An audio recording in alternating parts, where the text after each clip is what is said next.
Have you ever played a game and wondered, why aren't more people talking about this? It's amazing! Well, that's not how I feel about StarTropics. Not to say that it's terrible, I just don't think it's amazing. I've heard it said that StarTropics gets really good on the 5th playthrough when you finally understand how the gameplay works, but in order to make my review of the game, I've opted to play it just once like a normal person, because I don't think that a game becoming tolerable after being played for 100 hours is a valid selling point. The story begins with an American teenager named Mike Jones going to Sea Island, where he expects to find his uncle, Dr. Jones. One of the first things that I noticed is that the music is pretty solid, and that's true of the entire game's soundtrack. The chief of the first village that Mike finds gives him some bad news. Mike's uncle, Dr. Jones, was abducted by something, and a 15-year-old is the best hope of rescuing him. And so, the chief gives Mike a star. That looks like more of a yo-yo to me, but I guess they just need a reason for it to be called StarTropics. The first dungeon starts soon after Mike's conversation with the village chief, and it's not terrible. It introduces the grid-based gameplay that you'll be spending the next few hours trying to get used to. The entire ground is essentially made up of squares. The dungeon also introduces StarTropics' favorite puzzle, which is jumping on every single green block in order to find a switch to open up a door. The best part about this dungeon is that the enemies are the perfect difficulty for a first level, including the boss. The second chapter was somewhat forgettable to me. However, I do like the octopus. The item of the dungeon, which is a snowman, can be used to freeze the lake that the octopus is in.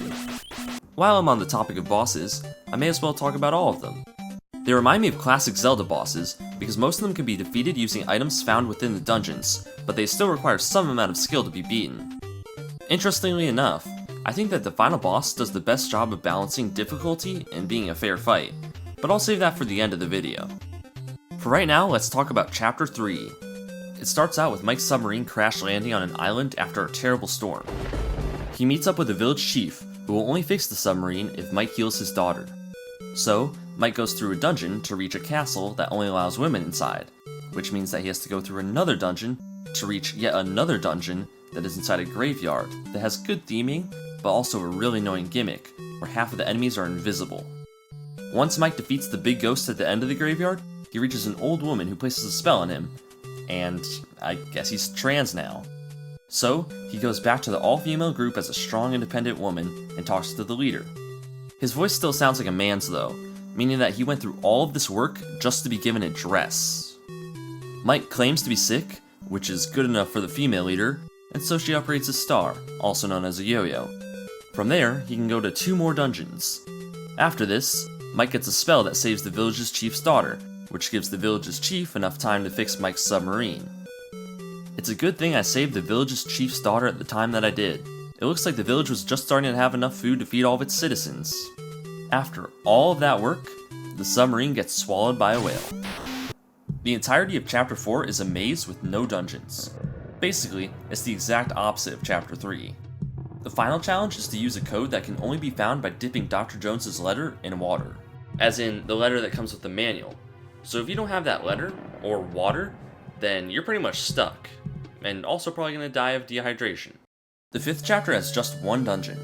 That may sound refreshing after the 3rd chapter, but it's far from it. A British ship blocks Mike's path.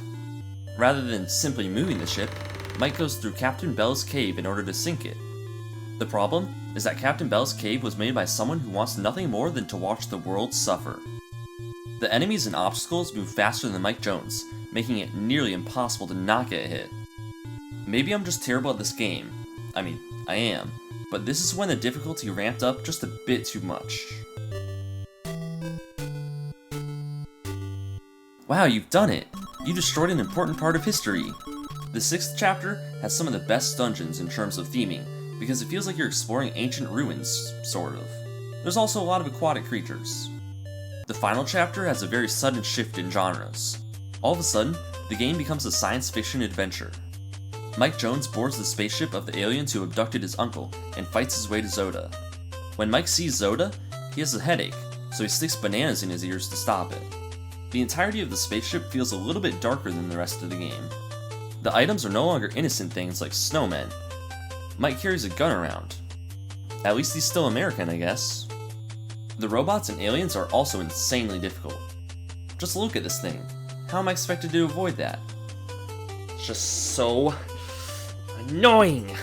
As I mentioned before, Zoda is way easier than some of the other bosses. He looks like something that I expect to find in a Metroid game.